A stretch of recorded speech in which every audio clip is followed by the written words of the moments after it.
Right. Not quite sure if this is on. Oh, well, I'm sure somebody can do it in the edit. So we can cut this bit out. Can that? I don't bloody care. I'm not getting paid. Hello.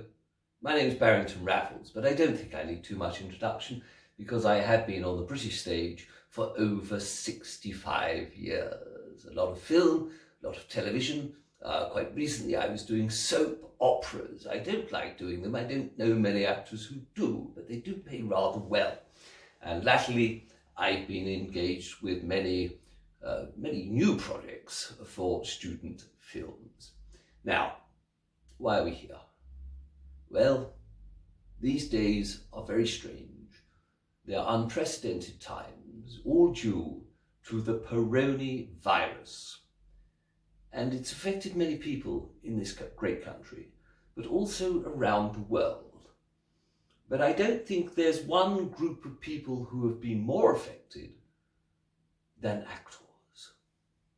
We can't meet, and we are herd animals. We like to embrace each other, we like to touch, and we like to caress each other with words of encouragement and sweetness and love and romance. And I've had several romances whilst I've been on the British stage, I can tell you. Those days are behind me for certain physical reasons. Now, the coronavirus has caused a lot of problems, of course. And one of the side effects, apart from the ill feeling, the cough and the respiratory problems that one gets, is that it's created hunger. A huge desire for food. I'm not quite sure why and what causes this, but I think it might just as well be psychological as opposed to physical.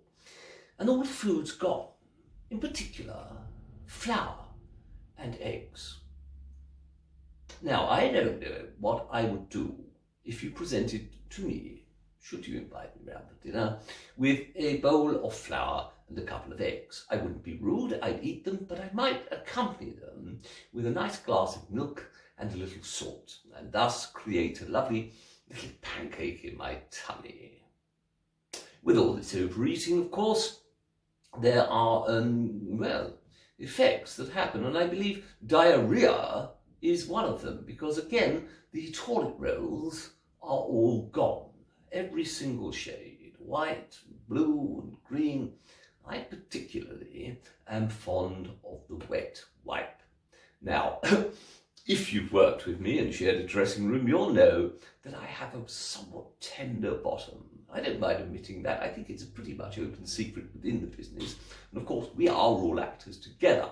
Now, because we can't meet, I can't share with you anything other than my love.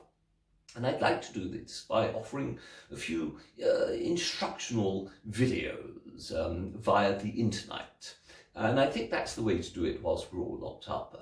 The internet, I'll be in tomorrow night and the night after that.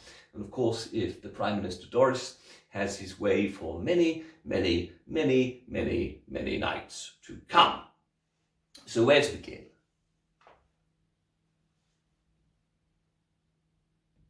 Well, there are lots of things we can do together and to practice the craft of acting. I don't do yoga. I know a lot of you do. That's up to you. I don't do Pilates. And again, that's up to you. I don't understand it, and I think you're wasting your time. Bikram yoga. What is Bikram yoga? I mean, all that sweat. I mean, I don't mind a sweaty session, but, not in that way.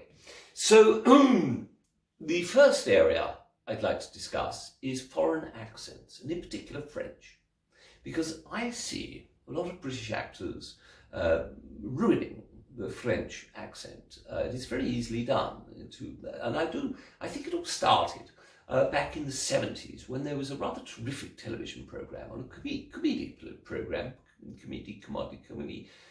situation comedy, and it was called Hello, Hello. And in that, they had an Englishman playing a French policeman, you see. But he was awful. The accent was terrible. It was not good. And I think this has been the mainstay for people to follow. And so it's created a rather bad form. Now, I do know the actor who's employed. Now, he's a lovely man. I'm not going to mention his name. He's a very sweet man, charming man, delightful, and very, very kind to his mother. But he was miscast, you see. Miscast, a word that you know, that I know, but the members of the general public, the civilians, they don't really know about that. So I think via the internet, we can share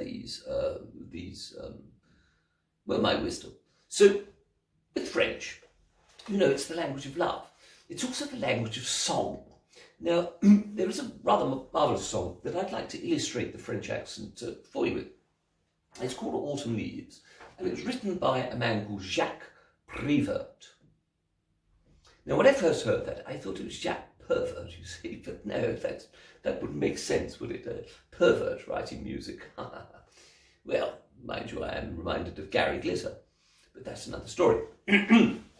So, charming man, by the way. When you saw him without his wig, you wouldn't know. A completely different fellow. So what I'd like you to do is listen to the way that I'm enunciating the words. I'll try and help you through as we go along. Now, I'm neither a singer. No, really I'm not. And I'm a bloody awful piano player. But I think this will start the ball rolling.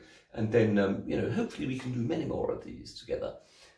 The autumn leaves drift by your window. The autumn leaves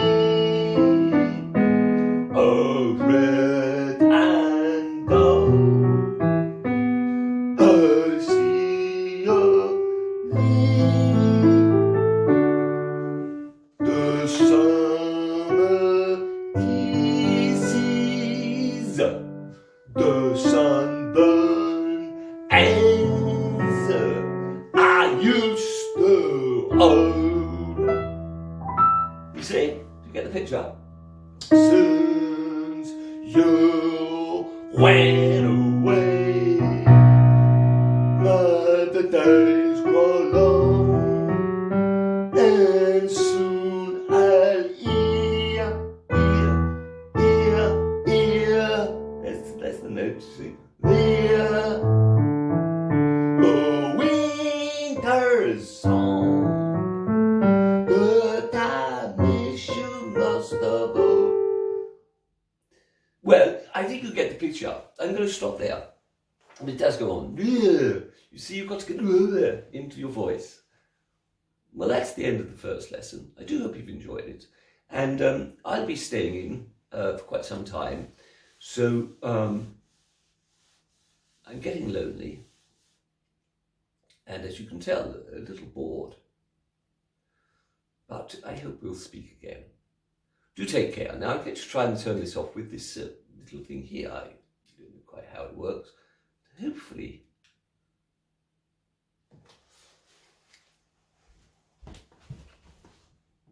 No, it didn't turn it off at all. It's still running.